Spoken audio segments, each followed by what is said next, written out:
ग्रस्त लीला को देख करके नारद जी ही मोहित हो गए। जहां देखो भगवान हंस रहे हैं,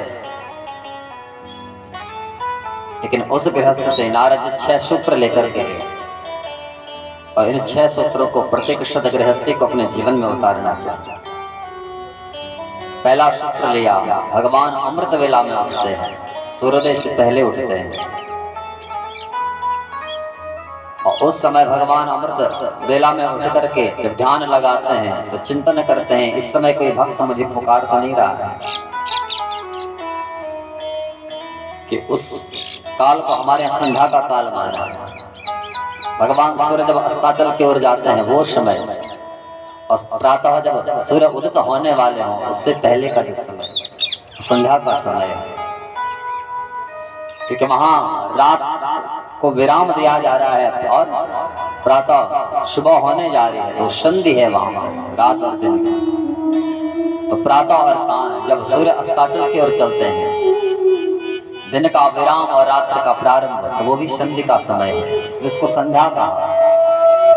और उस समय केवल भगवान का ही नाम जप होना चाहिए। तो उस अमृत वेला में भगवान उठते हैं और नारद जी देखते हैं भगवान का नियम है अमृत वेला में उठ रहे हैं, तो प्रत्येक सदगृहस्थी को सूर्योदय से पहले उठना चाहिए, अपना स्नान ध्यान करके भगवान का भजन करना चाहिए। दूसरा सूत्र लिया, प्रत्येक सदगृहस्थी को मृदुभाषी होना चाहिए, मीठा बोलना है, क्योंकि हमारी जो वाणी है ये वाणी ही मित्र बनाती है, ये वाणी ही शत्रु बनाती है। इस वाणी से हमने किसी की प्रशंसा कर दी तो वो उसी क्षण हमारा मित्र है, और इस वाणी से यदि हमने किसी की निंदा कर दी वो उसी क्षण हमारा शत्रु बन जाता है। अब परिवार में ही देख लो, भाई भाई की वाणी में मधुरता, देवरानी जेठानी की वाणी में मधुरता है तो परिवार में प्रेम बना रहता है, और जहाँ वाणी में कटुता आ रही है तो परिवार का प्रेम भी नष्ट होने लगता है। तो प्रत्येक सदगृहस्थी को मीठा बोलना है। तीसरा सूत्र लिया, सदव्यवस्था।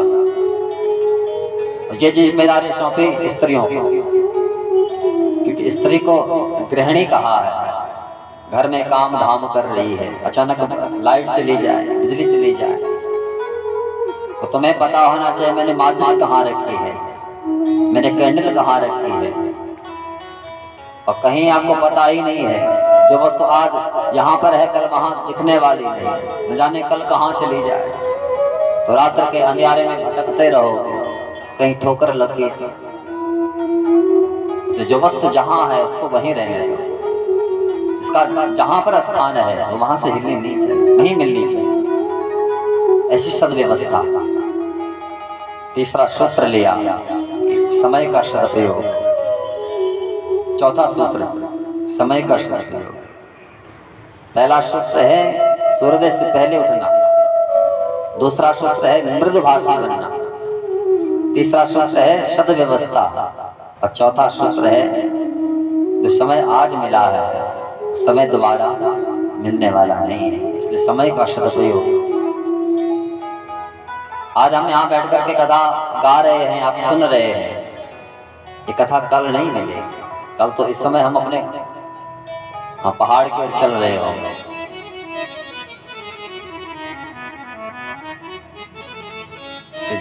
भगवान ने जो समय दिया है, इस समय का भरोसा नहीं है, ये सांसें बड़ी ठगनी है, कब कहां पर शिव को ठग जा, इसका कोई भरोसा नहीं है।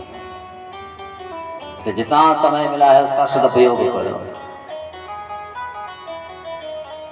अरे पांचवा सूत्र लिया, अभ्यागत का स्वागत। हमारे घर में जो भी आए उसका स्वागत करने का धर्म हमारा है, क्योंकि अतिथि भगवान का स्वरूप माना है। हमारे यहाँ अतिथि देवो कह करके पुकारते हैं।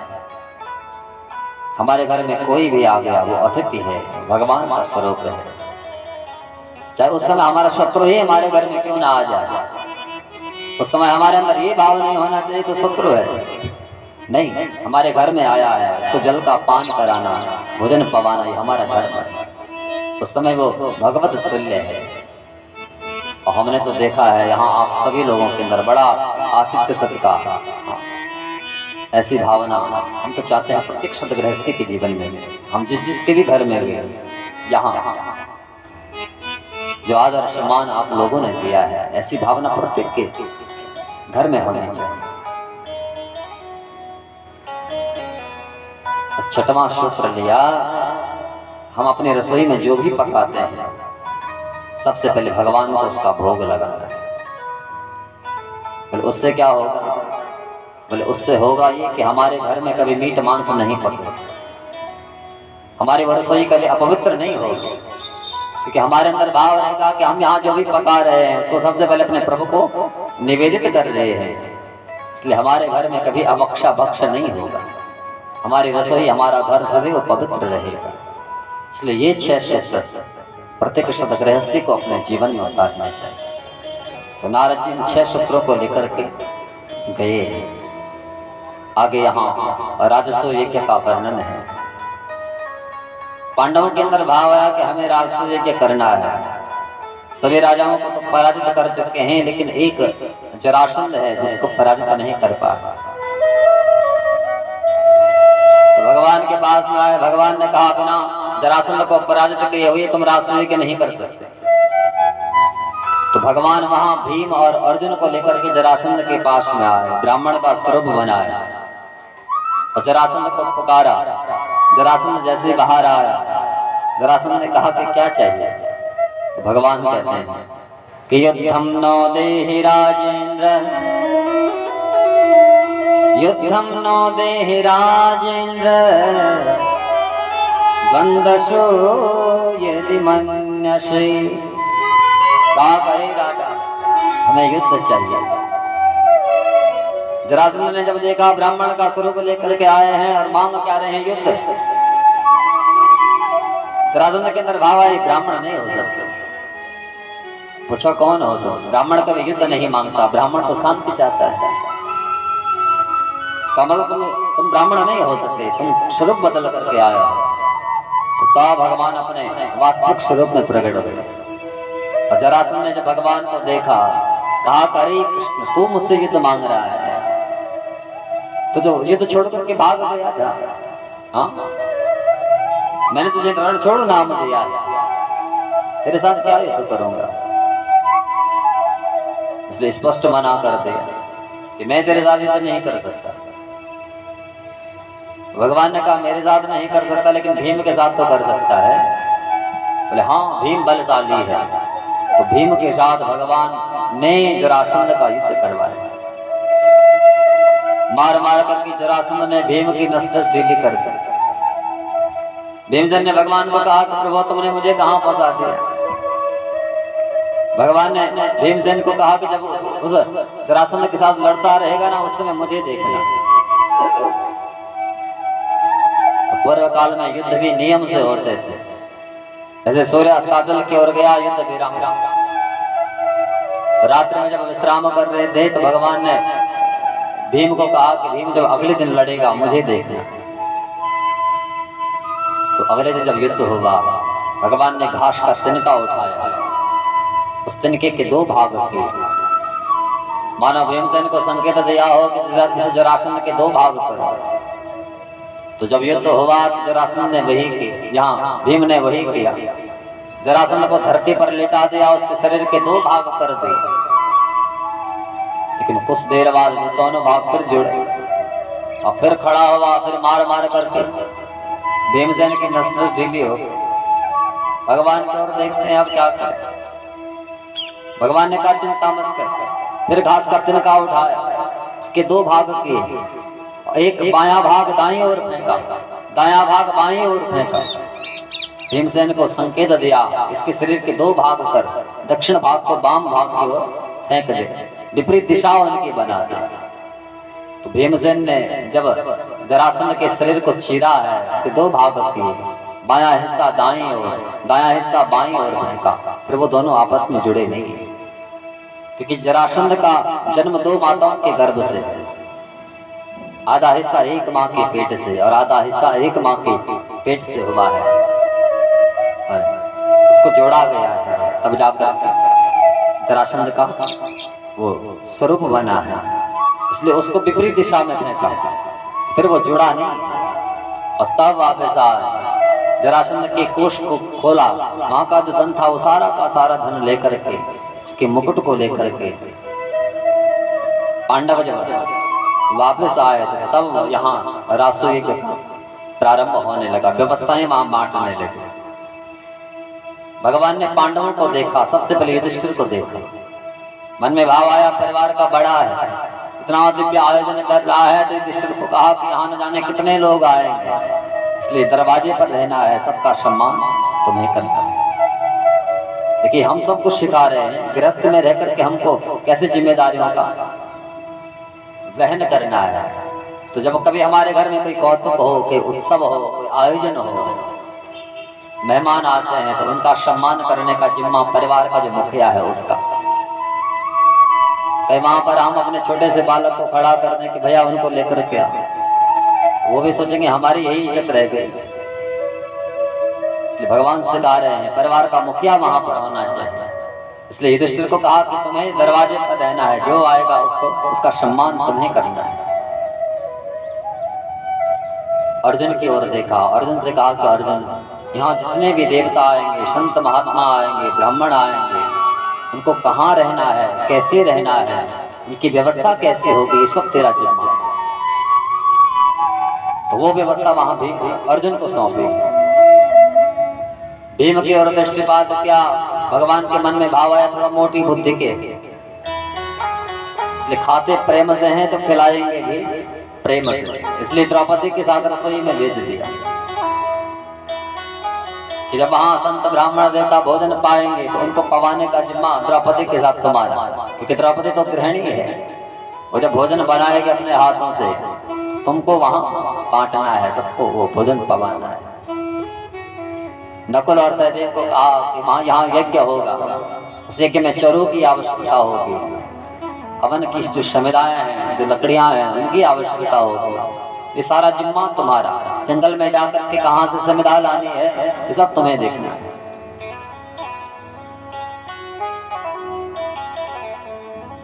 लेकिन जब दुर्योधन की ओर देखते हैं, मन में भाव आते तो पांडवों को चाहता ही नहीं है, तो पांडवों का यह सम्मान चाहता ही नहीं है, ये तो यहाँ विघ्न डालेगा। तो एक दिन भगवान ने दुर्योधन के हाथ की रेखाओं को देखा था, दुर्योधन के हाथ में धन वृद्धि रेखा है, ये जितना खर्च करता है उतना 10 गुना वापस आता है। तो भगवान ने विचार किया क्यों ना इसको मैं यहाँ कोषाध्यक्ष बनाता हूँ, कोष पर लगा दूं, दिन भर हिसाब किताब करता रहेगा, और व्यस्त भी रह जाएगा और फिर यहाँ विघ्न भी नहीं डालेगा। तो कोष की जिम्मेदारी सौंपे वहां दुर्योधन को, और दुर्योधन के अंदर तो यही भाव है कि मैं यहाँ जितना धन है सब नष्ट कर दूंगा, और जब धन नहीं बचेगा तो पांडवों की अपकीर्ति संसार में फैल जाएगी। लेकिन उसको पता ही नहीं है मैं यहाँ जितना खर्च कर रहा हूँ तो 10 गुना वापस उस कोष में आ रहा है। वहां बात उठी प्रथम पूजा किसकी हो, सबने कहा कृष्ण की, लेकिन शिशुपाल और दंतवक्र ने मना कर दिया, भगवान को गालियां बकने लगे। 100 गालियां भगवान ने सहन की, लेकिन उसके बाद भगवान भी सहन नहीं कर पाया और शिशुपाल और दंतवक्र का भगवान ने संहार किया। फिर स्वयं भगवान ने एक सेवा ली है, संत ब्राह्मणों का जूठन उठाने की, उनके चरण धोने की। हाँ, सेवा स्वयं भगवान ने दी। रासयज्ञ होगा और निर्विघ्न पूर्ण होगा। उसकी ऐसी फलश्रुति पांडवों को एक अलौकिक महल, जहाँ जल है वहाँ थल का भान होता है, जहाँ थल है वहाँ जल का भान होता है। सामने ऐसा लगता है कि बिल्कुल जल है, लेकिन वो जल नहीं है, वहाँ तो थल है। और जहाँ थल का भान होता है वहाँ जल है। ऐसा दिव्य अलौकिक महल मिला। और दुर्योधन जब उस महल में जा रहा था, बगल में द्रौपदी खड़ी हैं, भीमसेन खड़े हैं, दौड़ा दौड़ा गया और थल समझ करके जल में ही गिर गया। द्रौपदी के मुख से निकला, अंधे का पुत्र अंधा ही होता है, और यही शब्द महाभारत के कारण बने।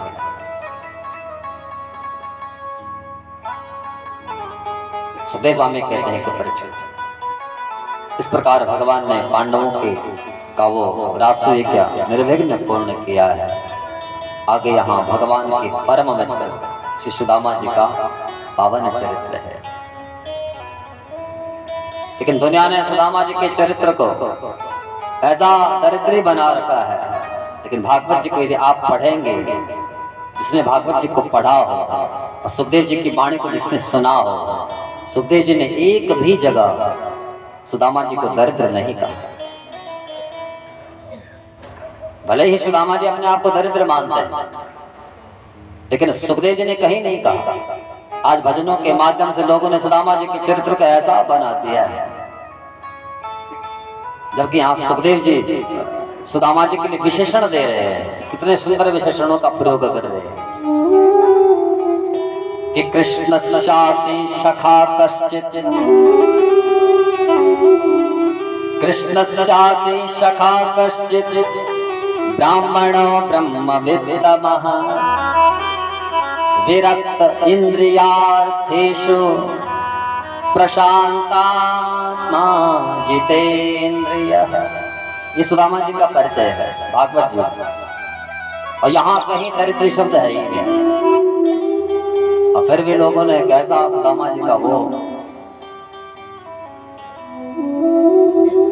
चरित्र उसको ऐसा बदनाम करके रखा है।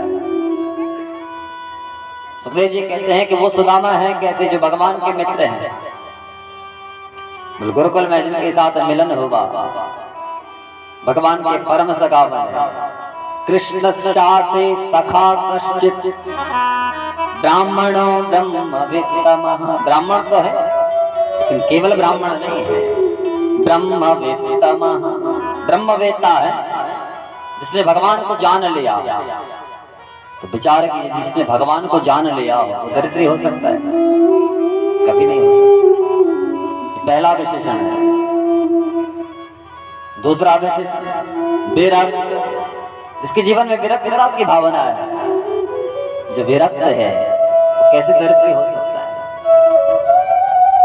तीसरा इंद्रियार्थेषु, जिसने अपने इंद्रियों को वश में करके रखा है। और चौथा प्रशांतात्मा जितेंद्रिय, सदैव प्रसन्न रहने वाला। इतने विशेषण देने के बाद भी लोग उस सुदामा को दरिद्र कहते हैं। सुखदेव जी कितने इज्जत वहां सुदामा जी को दे रहे हैं। समझना जरा, हमारे यहाँ दो शब्द हैं। एक शब्द है दरिद्र और एक शब्द है निर्धन। दोनों का अर्थ बड़ा भिन्न है।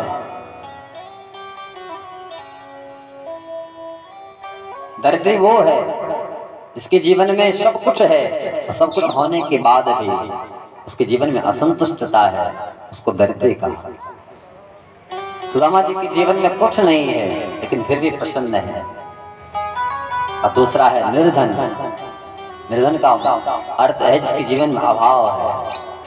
सुदामा जी के जीवन में अभाव था, अन्न का अभाव था, धन का अभाव था, लेकिन सुदामा जी के जीवन में असंतुष्टता नहीं थी। सुदामा जी दरिद्र नहीं थे। तो एक दिन जब सुशीला को पता लगा सुदामा जी कृष्ण के मित्र हैं, तो सुशीला के अंदर ये भाव आया, हमने तो अपना जीवन जैसे तैसे निकाल दिया, अभाव में निकाल दिया, ठीक है ना। हमारे ये बच्चे, इनको हम क्या खिलाएंगे? हमारे घर में तो कुछ भी नहीं है, अन्न का दाना नहीं है, ये क्या खाएंगे?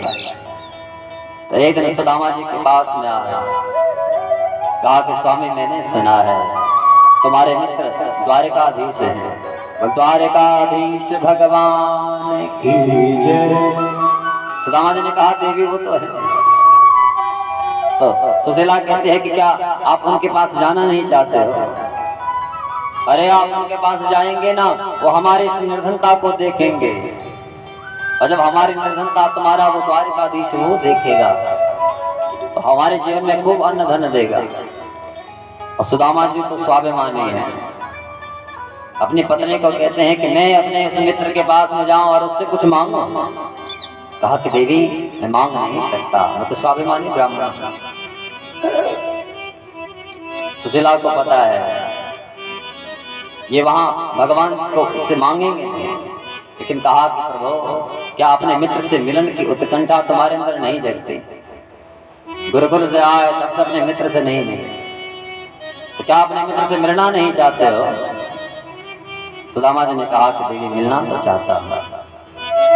तो सुशीला ने कहा कि जाओ भगवान के पास में जाओ, अपने मित्र से मिलो। और सुदामा जी अपने भाग्य को सराहते हैं, उस प्रभु ने मुझ पर इतनी बड़ी कृपा की है, मुझे कैसी पत्नी दी है जो मुझे भगवान के मार्ग पर लगा रही है। कि सैवं भाजया विप्रो बहुसा प्रार्थितो मृदु, कि अयं हि परमो लाभ उत्तम श्लोक दर्शन। सुदामा जी अपने भाग्य को सराह रहे हैं, भगवान ने मुझे ऐसी पत्नी दी है जो मुझे भगवान के मार्ग पर लगा रही है। ठीक है ना? सुशीला से कहा कि सुशीला तो मुझे भगवान के द्वार पर भेज तो रही है, लेकिन मैंने सुना है कि भगवान के द्वार पर कभी खाली हाथ नहीं जाना चाहिए। हमारे घर में कुछ भी नहीं है, अन्न का एक दाना नहीं है, तो मैं यहाँ वहां जाकर के अपने मित्र को क्या भेंट दूंगा? सुशीला ने कहा उसकी चिंता मत करो। तो सुशीला आ गई 4 घरों में और 4 मुट्ठी चावल लेकर के आए। याचित्वा चतुरो मुष्टि, याचित्वा चतुरो मुष्टि विप्रान पृथक तंडुला। 4 घरों में जाकर के 4 मुट्ठी चावल लेकर के आए। सुदामा जी का उत्तरीय वस्त्र है, उन्हें जाने कितनी जगह से फटा होगा, उसकी तय लगाए 2 की 4, 4 की 8, 8 की 16, तब जाकर उसमें चावल टिके। लेकिन समझना जरा, सुशीला यहाँ 4 घरों में क्यों गई? कर चावल ही लाने दे, तो एक घर से ही मांग करके लाते, 4 घरों में जाने की क्या आवश्यकता है? क्योंकि सुशीला को पता है सुदामा जी भगवान से मांगने वाले नहीं है। अरे सुशीला चाहती है कि मेरे जीवन में वैभव आ, नहीं तो मेरे जो बच्चे हैं तो भूखे मर जाएंगे, मैं इनको क्या खिलाऊंगा? ये मांगने वाले नहीं है, और मांगेंगे नहीं तो भगवान देंगे नहीं, तो क्यों न मैं संकेत दे दूं भगवान को? क्योंकि 4 घरों के चावलों के रंग का रंग अलग अलग होगा, और भगवान जब देखेंगे कि ये अपने घर के तो नहीं लगते, कहीं ना कहीं से मांग करके लाए हैं, तो कम से कम तब तो भगवान हम पर कृपा करेंगे। इसलिए 4 घरों में गई और 4 मुट्ठी चावल लेकर के आए। याचित्वा चतुरो मुष्टि विप्रान पृथक तंडुला। सुदेवा में कहते हैं कि वो पोटली बना सुदामा जी के हाथ में दी। अरे जाते जाते सुदामा जी से कहा कि जब भगवान मिलेंगे तो भगवान कहना कि भाभी ने तुम्हें याद किया। एक संदेशा भाभी ने भी दिया है। तो सुदामा जी ने कहा क्या संदेशा है? तो सुशीला एक प्रभु को कहना, प्रभु 1 मास 2 पाख में,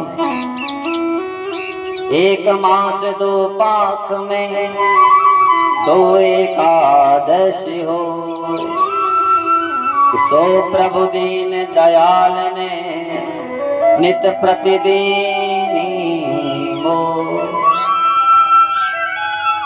प्रभु 1 महीना 2 पक्ष, कृष्ण पक्ष और शुक्ल पक्ष, दोनों पक्ष में एक एकादशियां आती हैं। उस दिन अन्न नहीं खाते, लोग उपवास रखते हैं। तो कहा प्रभु दुनिया पर आपने महीने में 2 दिन की बड़ी कृपा की है, लोग उपवास रखते हैं, तुम्हारा नाम जपते हैं, लेकिन मुझ पर आपने कैसी बड़ी अनुकंपा, कैसी कृपा की है कि मेरे जीवन में सो प्रभु दीन दयाल ने नित प्रतिदिन मो। मेरे जीवन में तो रोज एकादशी है, इसका मतलब मेरे यहाँ तो अन्न है ही नहीं, हम तो रोज भूखे सोते हैं, रात को पानी पीते हैं, सो जाते हैं। संदेशा लेकर के सुदामा जी चले हैं। सुदेव स्वामी कहते हैं कि परीक्षित सुदामा जी की दीनता है, शरीर पर वस्त्र नहीं है तो वो भी फटे हुए, चरणों में चरण पादुकाएं हैं, नंगे पांव कंटक पथों पर सुदामा जी चल रहे हैं और मन में चिंतन कर रहे हैं क्या वो मेरा कृष्ण मुझे पहचानेगा, मैं अगर जाऊंगा तो क्या कृष्ण का मुझे दर्शन होगा। तो सुदामा जी निकल पड़े। सुदामा चल पड़े द्वारिका धाम, सुदामा सुदामा चल पड़े द्वारिका धाम, सुदामा जहाँ विराजत कृष्ण कन्हैया, जहाँ विराजत कृष्ण कन्हैया, जहाँ विराजत कृष्ण कन्हैया, जहाँ विराजत कृष्ण कन्हैया, चरणों में सुख धाम, सुदामा चल पड़े द्वारिका धाम, सुदामा चल पड़े द्वारिका धाम,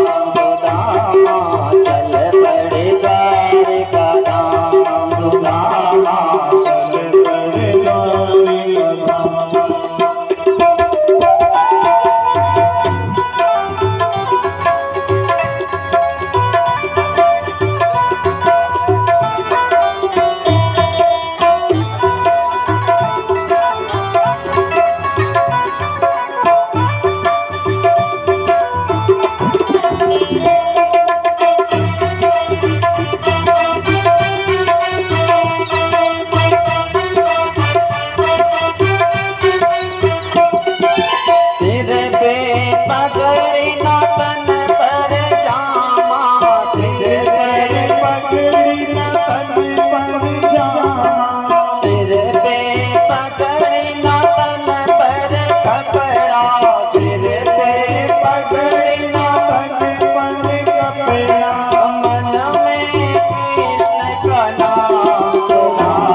सुदामा जी चल रहे हैं, मार्ग में एक नदी आए, नदी से पार जाना चाहते हैं। एक नाविक को देखा, आवाज लगाए, वो नाविक आया, कहा कि भैया मुझे इस नदी के पार जाना है। नाविक ने कहा कि ब्राह्मण देता पार तो लगा दूंगा, लेकिन उतराई के लिए कुछ धन रखा है कि नहीं? सुदामा जी ने कहा कि भैया मेरे पास तो कुछ भी नहीं है। तो नाविक ने कहा जब कुछ नहीं है तो फिर मैं भी पार नहीं लगा सकता। तो सुदामा जी वही नदी के तीर पर बैठे और मन ही मन भगवान को पुकार रहे हैं कि प्रभु देखो ना, आज पत्नी के कहने पर तुम्हारा दर्शन करने के लिए आ रहा हूं, लेकिन मेरे पास तो कुछ भी नहीं है, इस नदी के पार कैसे जाऊंगा? तो चिंतन करते करते सुदामा जी की आंखें बंद हो गई, नींद आ गई, नदी के तीर पर सोए हैं। उस समय भगवान आ और सुदामा जी को उठा करके द्वारिका में छोड़ दिया। आंखें तो बंद हुई थी इस नदी के तीर पर, वहां सोए थे, लेकिन जब आंखें खोली तो क्या देखते हैं कि सामने बड़े बड़े दिव्य महल हैं। सुदामा जी के अंदर भाव आया कि भैया मैं कहाँ आ गया। द्वारिका वासियों को पूछा कि भैया ये कौन सा नगर है? सबने कहा ये द्वारिका नगरी है। सुदामा जी कहते हैं कि द्वारिकाधीश तो मेरा मित्र है जिसका नाम कन्हैया, क्या ये उसी का नगर है? तो वहां द्वारिका के लोग कहते हैं कि आपका वो मित्र और हमारे तो वो द्वारिकाधीश हैं, लेकिन उनको आश्चर्य हो रहा है कि ऐसा ये ब्राह्मण जिसके शरीर पर वस्त्र नहीं है, वो भी फटे हुए हैं, चरणों में कंटक चुभे हुए हैं, रक्त बमन हो रहा है, क्या ऐसे इस ब्राह्मण के मित्र भगवान हो सकते हैं? तब तक सामने से द्वारपालों ने देखा सुदामा जी के तेज से या मस्तिष्क से दिव्य तेज निकल रहा है, और उन द्वारपालों ने देखा, उनके अंदर भाव आए कोई ब्राह्मण लगता है, तेजस्वी ब्राह्मण है, कोई तपस्वी ब्राह्मण है। लोग कहते हैं कि द्वारपालों ने रोक दिया, टोक दिया, लेकिन ऐसा कहीं दिखाई नहीं। द्वारपालों ने देखा है सुदामा जी को, सुदामा जी के पास में आए, कहा कि गुरुदेव आप कौन है? सुदामा जी ने अपना परिचय दिया, यहाँ किस लिए आए हो? सुदामा जी कहते हैं यहाँ मेरा मित्र है जो तुम्हारा राजा है, इसको तुम द्वारकाधीश कहते हैं, मैं इसको कन्हैया कहता। द्वारपालों ने जब सुना भगवान के मित्र आए तो तुरंत दौड़े दौड़े अंदर गए। धीरे धीरे रुक के चलो। और भगवान ने कहा कि प्रभु बाहर तुम्हारा एक मित्र आया है। भगवान ने कहा कौन है वो? तो नरोत्तम कवि अपने कवित्व में कहते हैं, सुदामा जी के स्वरूप का वो दर्शन कराते हैं। किसी पगान जगातन पे पाहन की नहीं शाम, कि धोती फटी सिलती धूपती, प्रभु जाने के आय पशु ही राम, द्वार खड़ो विजय दुर्बल देख रहो पशुधार राम। अभिभावक यहाँ पर बतावत आपन नाम विनय। भगवान ने जो सुना, सुदामा आए हैं, भगवान एकदम खड़े हो गए, और कहीं तो भगवान की चरण पादुकाएं हैं, कहीं भगवान का पीताम्बर है, कहीं भगवान की पगड़ी है, कहीं भगवान की मुरली है। जो अपने मित्र सुदामा का नाम सुना, भगवान को दौड़े दौड़े गए, भगवान दौड़े दौड़े गए, मेरा मित्र सुदामा आया है, और द्वार पर जैसे आए हैं, अपने मित्र सुदामा को देखा, हृदय से लगाया, गले से लगाओ, गले मिलो। सुदामा जी को हृदय से भगवान ने लगाया, सुदामा जी की सुदिव्य दशा को भगवान ने देखा। सुखदेव स्वामी कहते हैं कि भगवान सुदामा जी को लेकर के अपने अंतःपुर में आया, सुदामा जी को वहां बैठाया है। रानियां वहां सुदामा जी का दिव्य दर्शन कर रही है। एक ऐसा ब्राह्मण है, इसके चरणों पर चरण पादुकाएं नहीं है, शरीर पर जिसके वस्त्र नहीं है, और जितना भी पहना हुआ न जाने कितनी जगह से फटे हुए हैं। कौन है? भगवान सुदामा जी के चरणों में बैठे हैं। ऊपर से जाना, वहां से घूम के फिर उधर आ जाना। मन में भाव आया ये मेरा वही मित्र है। बालपन में जब गुरु सांदीपनि के आश्रम में रहते थे, गुरुकुल में एक साथ पढ़ते थे, सुदामा जी के साथ भगवान का भाव मित्रता हुई। और सुदामा जी तो पहले से विरक्त थे, विरक्तता की भावना मन में रहते थे। भगवान उस दशा को देख रहे हैं, ऐसी निर्धनता मेरी शिष्य के जीवन में है, मुझे पता ही नहीं, कभी मैं इसके पास में नहीं गया और आज इसको देख भी रहा हूं तो इस दशा के रूप में भगवान के नेत्र सजल हो रहे हैं। सुखदेव स्वामी कहते हैं कि परीक्षित, जिस सिंहासन पर भगवान बैठते थे उस सिंहासन पर भगवान ने सुदामा जी को बैठाया है। और पास में रुक्मणी है, रुक्मणी को आवाज लगाया कि जल की झाड़ी लेकर के आओ, मुझे अपने मित्र के चरणों को धोना है। भगवती रुक्मणी गई जल की झाड़ी लेने के लिए, लेकिन आने में जब विलंब हो गया तो सुखदेव स्वामी कहते हैं कि परीक्षित भगवान के जो हाथ हैं वो सुदामा जी के चरणों में है। और चरणों पर अचानक क्या देखा, वहां तो कंटक चुभे हुए हैं और भगवान ने उन कंटकों को अपने दांतों से निकाला है। सुदामा जी के चरणों से जो रक्त की धारा बह रही है, भगवान उसको साफ कर रहे हैं। ऐसी उस दशा का भगवान वहां दर्शन कर रहे हैं, हृदय द्रवित हो रहा है, नेत्र सजल हो रहे हैं कि ऐसे बेहाल बेबाइन सो, ऐसे बेहाल बेबाइन सो पग कंटक जाल लगे पुनि जाए।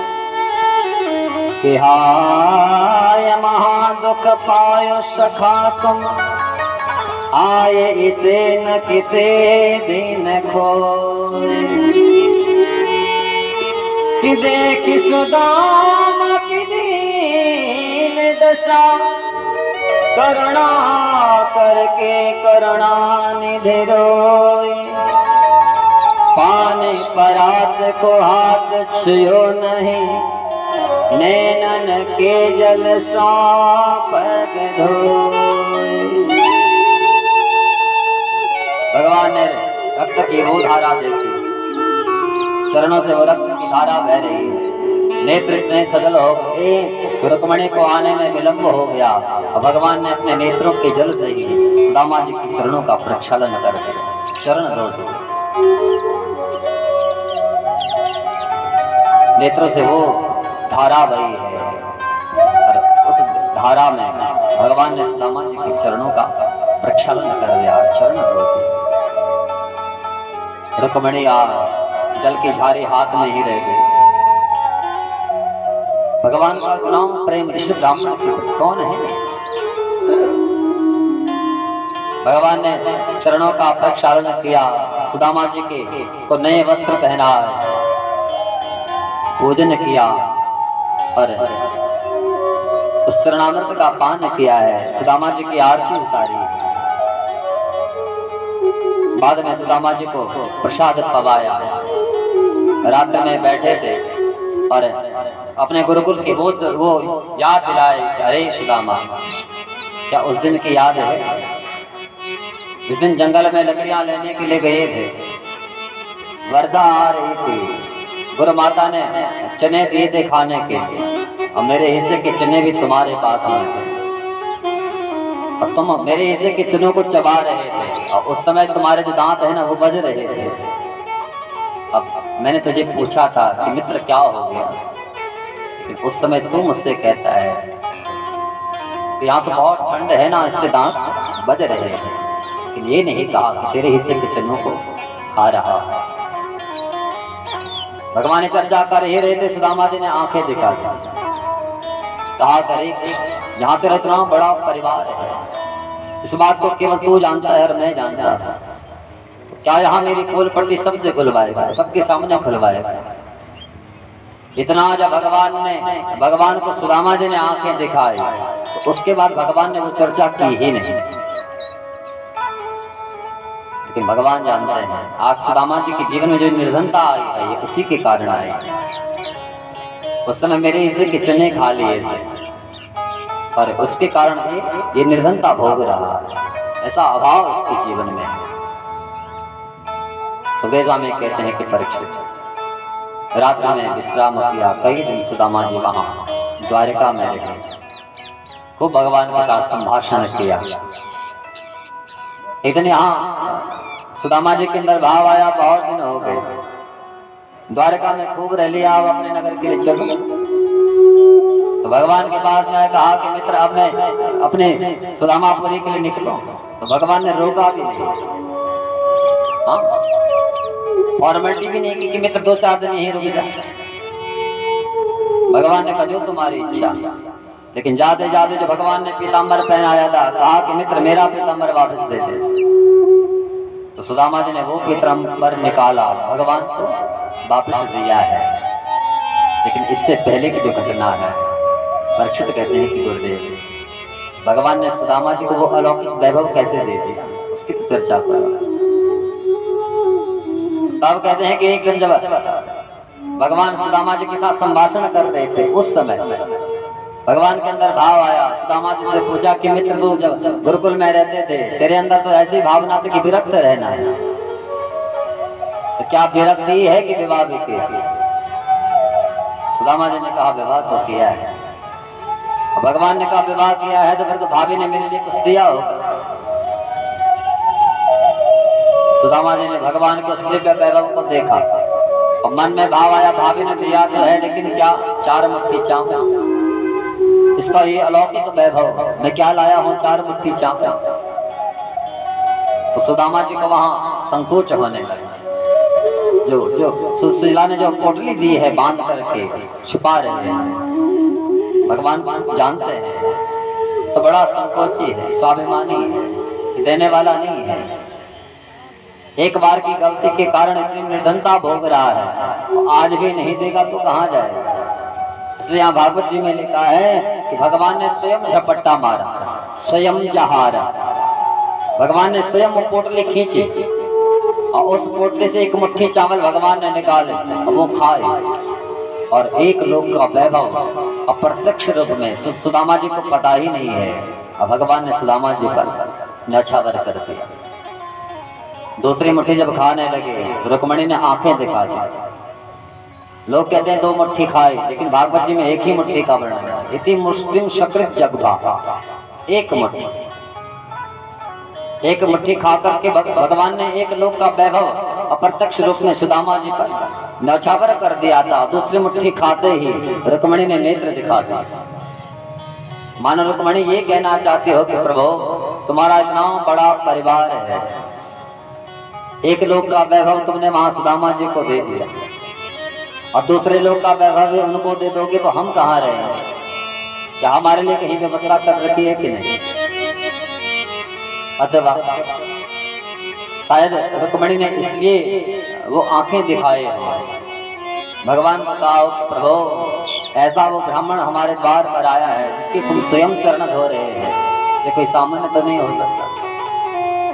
नेत्रों के जल से तुमने उनके चरणों का प्रक्षालन किया है, तो सामान्य ब्राह्मण तो नहीं है, कोई तपस्वी है।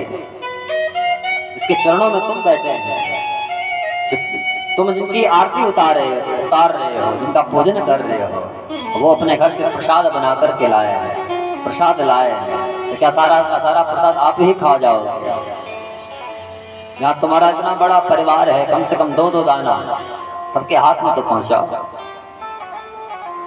तो फिर मानो भगवान ने वो सारे के सारे चावल उठा करके रुक्मणी के हाथ में दिए और रुक्मणी ने वो प्रसाद अपने पूरे द्वारिका में बांटा। गुरुकुल की चर्चा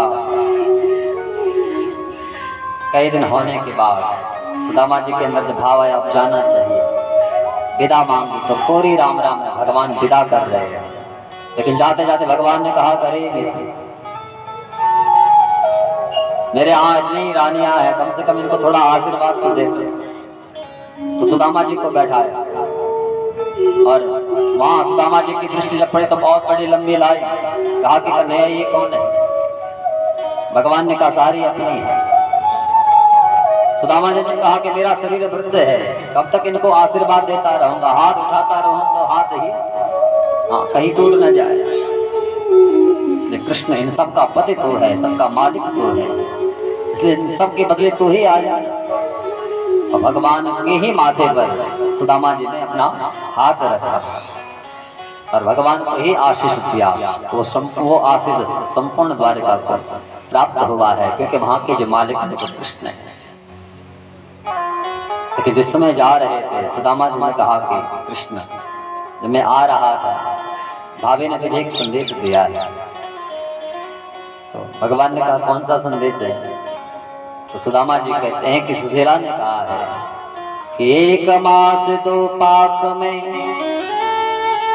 1 मास 2 पाक में 2 एकादशी हो, किसो प्रभु दीन दयाल ने नित प्रतिदिन मो। लेकिन भगवान सुदामा जी से कहते हैं कि भाभी को कहना कि भाभी आज तक तुम्हारे जीवन में जितने एकादशियां मनी तुमने मना ली, अब तुम्हारे जीवन में एकादशियां नहीं रहेंगी। होनी थी जो हो गई फिर नहीं ऐसी हो, भावे तेरे भवन में नित्य द्वादशी हो।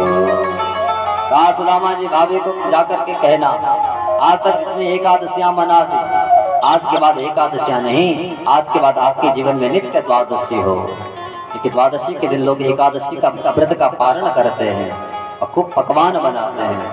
इसलिए भाभी अब तुम्हारे घर में रोज पकवान बने। इतना कह करके जब सुदामा जी को विदा किया, सुदामा जी जब अपने नगर में आए और यहाँ आकर के दिव्य महलों को देखते हैं, मन में भाव आया ये मैं कहीं द्वारिका में तो नहीं पहुंच गया। हमारे यहाँ तो झोपड़पट्टियां थी, यहाँ तो दिव्य महल है। पूछा लोगों से भैया ये कौन सा नगर है? सबने कहा तो सुदामा नगर है। सुदामा जी के अंदर भाव है नाम तो मेरे ही कारण पड़ा है, लेकिन यहाँ तो झोपड़पट्टियां थी, यहाँ दिव्य महल दिख रहे हैं। तब तक सुशीला को पता लगा।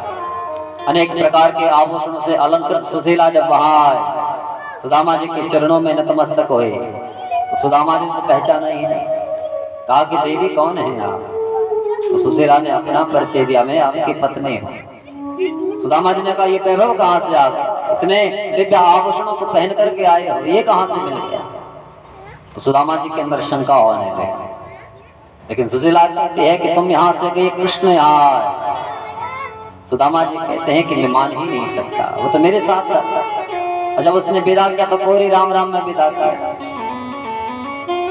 सुशीला ने कहा अगर तुमको विश्वास नहीं है तो मैंने उनको घर में बैठा करके रखा है। तो भगवान ने जब वो अलौकिक वैभव दिया था तो सुशीला ने सबसे पहले भगवान का ही मंदिर बनाया था। हाँ, सबसे पहले भगवान को ही स्थान दिया था। और हमें तो परसों एक मंदिर का होम पूजन करने का अवसर भी मिला। कौन थे हमारे किशोर जी? हाँ, किशोर भाव जी जो आपके यहाँ नगर सेवक भी हैं, उनके नेतृत्व में ही आगे एक शिव मंदिर का यहाँ निर्माण होने जा रहा है। तो परसों उसका भूमि पूजन हुआ। बहुत विशाल मंदिर आपके मध्य में वो बनने जा रहा है। तो सुशीला की तरह आपने भी भगवान को अपने जीवन में जो स्थान दिया है, असत्यता से ही भगवान नहीं तो कुछ भी नहीं।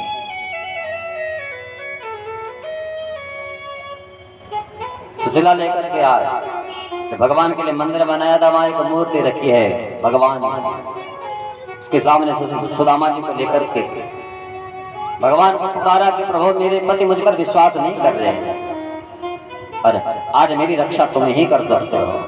तो सुशीला ने जो पुकारा उस मूर्ति का भेदन करते हुए भगवान वहां प्रकट हुए और सुदामा जी के सामने आया। सुदामा जी ने प्रणाम किया, कहा कि प्रभु मैंने आपसे वैभव नहीं मांगा था, ये वैभव देने की क्या आवश्यकता थी?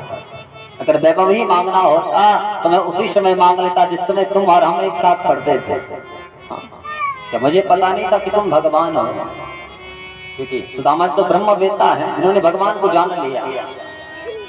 मुझे वैभव नहीं चाहिए, भगवान ने कहा मैंने तुम्हारे लिए वैभव नहीं दिया है, ये वैभव मैंने भाभी को दिया है, इसका सदुपयोग करना, सद्धर्म पर लगाना, सदमार्ग पर लगाना।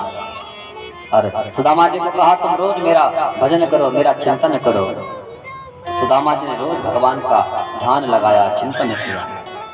इतना कहकर के भगवान अदृश्य हुए।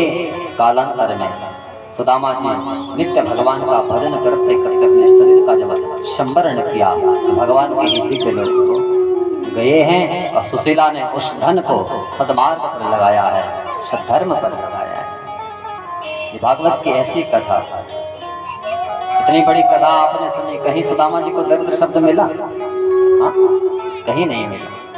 और फिर भी लोगों ने सुदामा जी के चित्र को कैसा बनाया।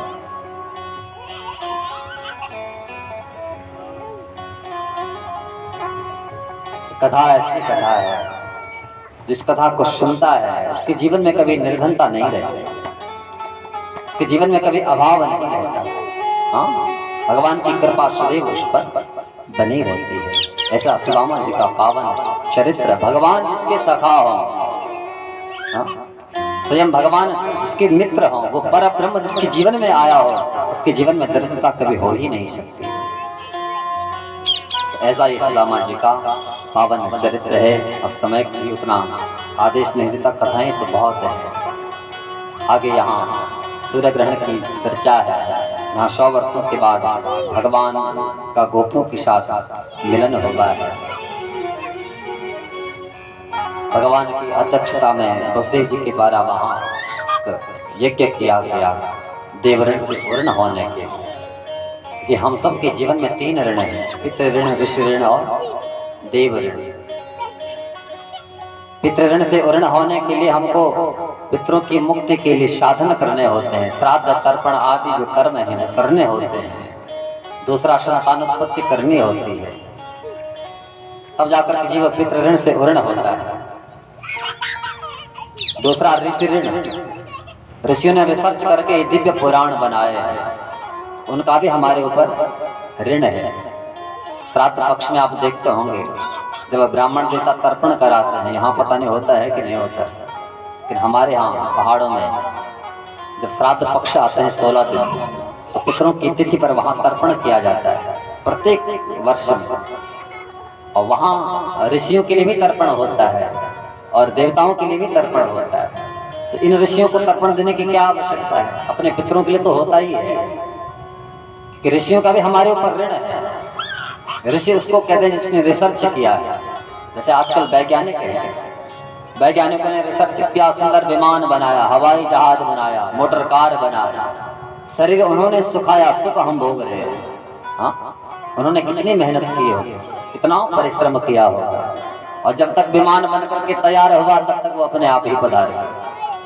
जो बनाया उसका सुख अपने आप नहीं होगा, वो तो हमको दे दिया, उसका सुख तो हम भोग रहे हैं और हम उनको याद भी नहीं करते। उनको क्या पड़ी थी विमान बनाने की, ये मोटर कार बनाने की, हम सब के लिए बनाया है और हमको उनका नाम भी नहीं होगा पता। हाँ, ऐसे ऋषियों ने रिसर्च करके दिव्य पुराण बनाए हमारे लिए कि आने वाले युग में लोग धर्म से पतित हो जाएंगे, पाखंडवाद को बढ़ावा देंगे, धर्म कर्म से च्युत हो जाएंगे। कम से कम पुराणों को सुनेंगे तो कहीं न कहीं थोड़ा धर्म तो जगेगा। हम सब के लिए उन्होंने इतना ये पुराण बनाए हैं, हमको उनका भी नाम नहीं पता। हमको ये भी पता नहीं होगा कितने पुराण हैं, कितने उपपुराण हैं, कितने शास्त्र हैं, कितने उपनिषद हैं, किसी को पता है? नहीं पता। इसलिए दूसरा है ऋषि ऋण।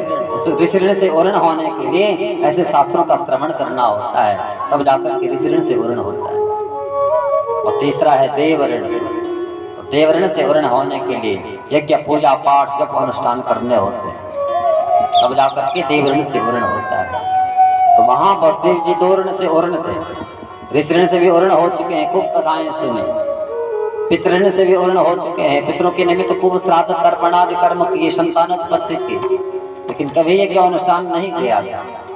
तो तब भगवान की अध्यक्षता में कुरुक्षेत्र में वहाँ वसुदेव जी महाराज ने सुंदर यज्ञ का आयोजन किया और तब जाकर के देव ऋण से ऋण हुई। और वही देवकी को जब पता लगा कि मेरा जो कृष्ण है, तो तो साक्षात भगवान है, तो क्या मेरे मरे हुए पुत्रों को वापस नहीं ला सकता? तो जब कुरुक्षेत्र से वापस आए तो सबसे पहला प्रश्न भगवान से यही था कि कृष्ण अगर तू भगवान है तो मेरे जो पुत्र जिनको मैं वात्सल्य प्रेम भी नहीं दे पाई, क्या उनको ला करके मेरे अंक में दे सकता है? तो भगवान तुरंत गए, अपने उन 6 भाइयों को लेकर के आए, माँ के अंक में दिया, माँ के अंदर वात्सल्य प्रेम उमड़ा और माँ के अंचलों से दुग्ध की दिव्य धारा हुई है। 6 पत्रों को वो दूध पिलाया और उसे क्षण 6 के शरीर से दिव्य तेज निकला, भगवान में जाकर के समाहित हो।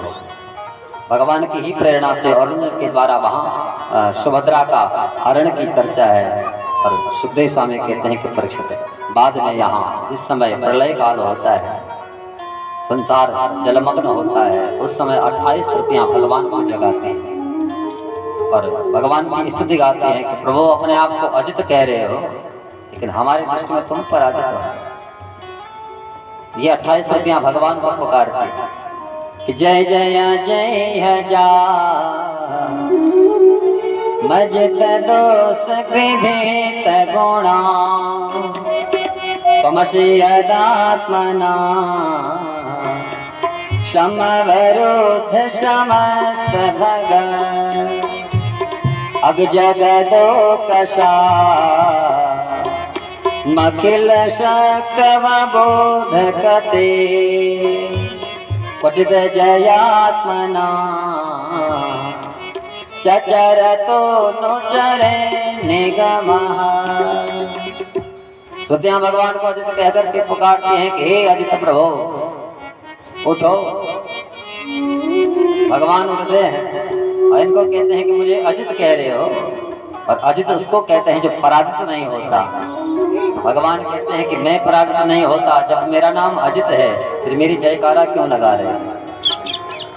क्योंकि जयकारा तो वो लगवाता है जिसको हारने का भय है। भगवान ने कहा जब मैं हारता ही नहीं हूँ, जब मैं पराजित ही नहीं होता, मेरा नाम ही अजित है, फिर भी मेरी जयकारा लगा रही है। जयकारा तो नेता लोग लगाते हैं, चुनावों के समय में आगे आगे नेताजी और पीछे पीछे समर्थक नेताजी की जय हो, क्योंकि उनको भय है कहीं हार न जाए। और भगवान कहते हैं कि जब मैं हारने वाला नहीं हूँ, जब मेरा नाम ही अजित है, फिर भी मेरी जयकारा लगा रही हो। लेकिन ये श्रुतियाँ कहते हैं कि प्रभु नाम तो अजित रख दिया लेकिन हो पराजित। बोले क्यों? कहा कि प्रभु तुम कहते हो कि जीवों के हृदय में मैं रहता हूँ, लेकिन हम देखते हैं कि वहां तुम नहीं हो, वहां तो माया बैठी है, इसलिए उस माया ने तुमको